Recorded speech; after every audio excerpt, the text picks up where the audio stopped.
here in two capacities. He is here in his own capacity and also in the capacity of the Senate President. He is representing the Senate President. He has another very important engagement to also meet up for the Senate President who is out of the country. So we'll call on our special guest of honor to give a special remark.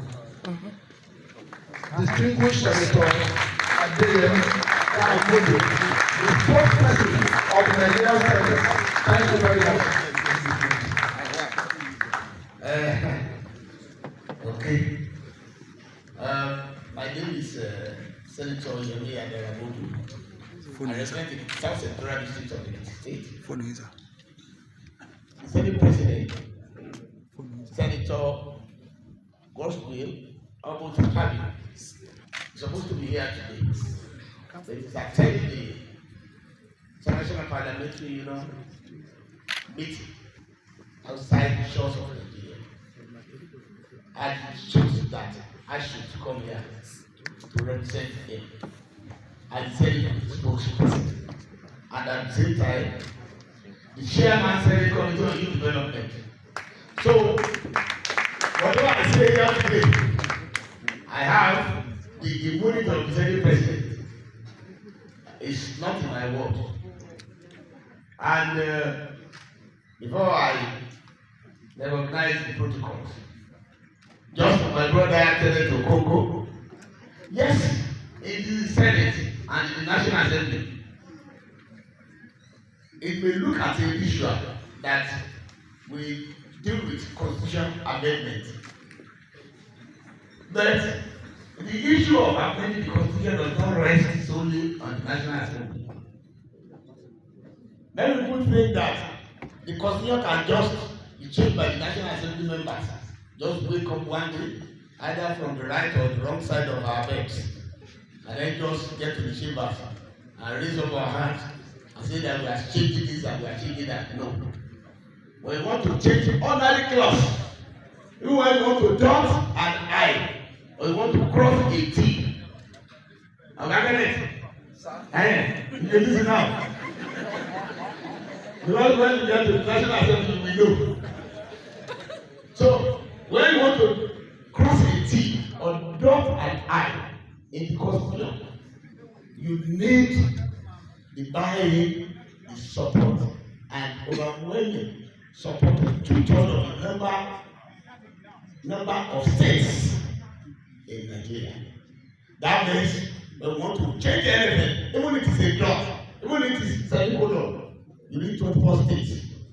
So I think our advocacy should go to the states when we are going around to change any clause or anything in the Nigerian Constitution.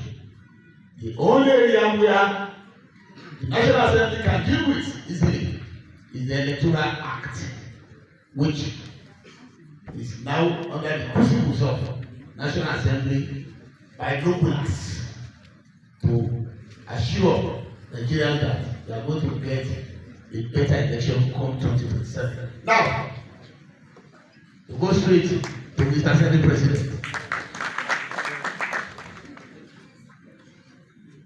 The dignitaries here, especially my senior colleague, the ranking senator,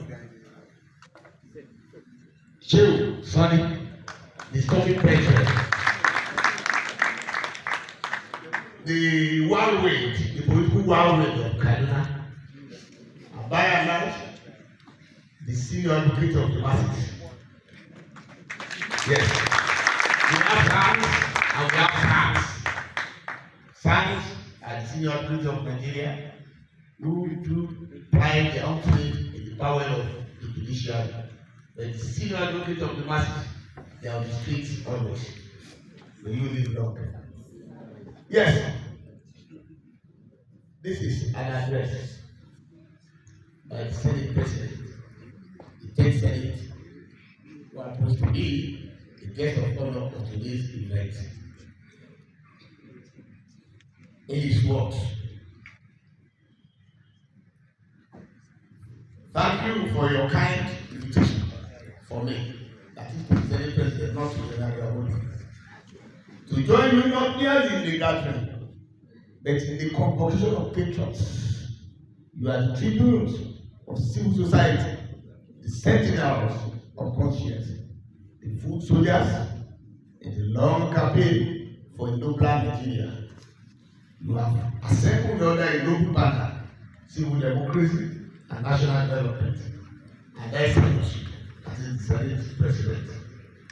For it is in meetings such as this, forged not in bitterness, but in faith, not in rebellion, but in responsibility, that nations are strengthened and the soul of democracy thrives. I proudly extend to you, without salvation, the gratitude of the Nigerian Senate for your unwavering support, your stout-hearted defense of order amidst disorder, and your courage in the face of confusion. You have never swayed with the winds of sentiment. You have refused to be drowned by the noise of demagoguery or all the cries of political theater. You, good people of civil society, always stand with reason, with decorum, and with the sacred codes of institutional honor. Let me speak plainly. That is, the Senate President is speaking plainly. In the confrontation between the rule of law and the rule of ego, and between the dignity of parliamentary order and the disorder of populist self-respect, he stood for truth.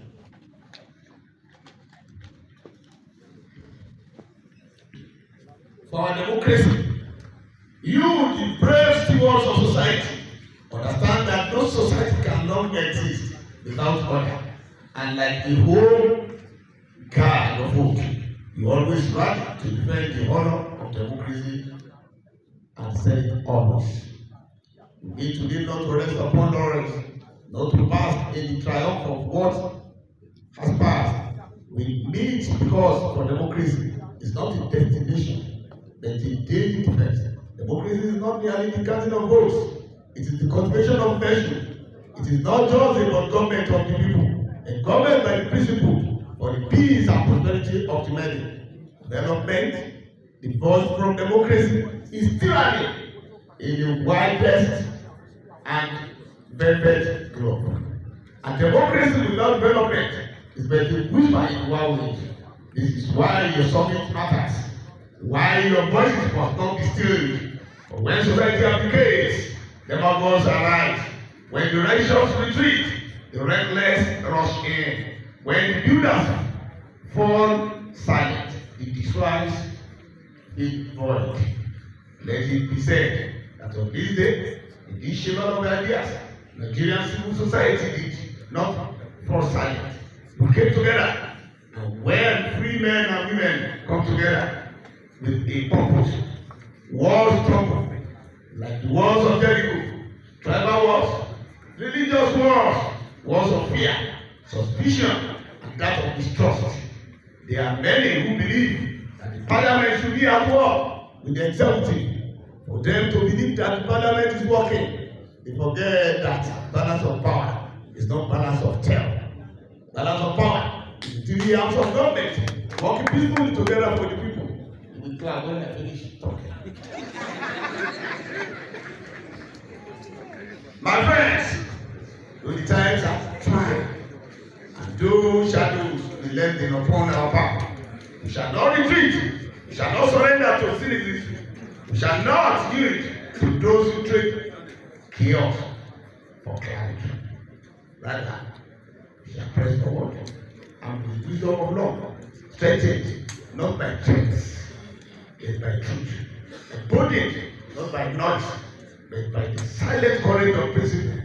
Let history record that in the year 2025, at a moment when Nigeria trembled in the balance, men and women of conscience gathered in Abuja and chose to stand, not alone, but together.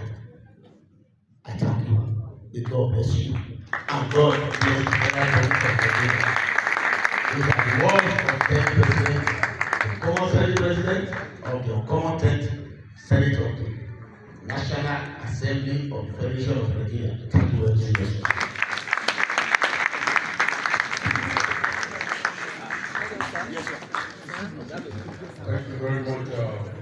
our distinguished senator who represented the president of the city.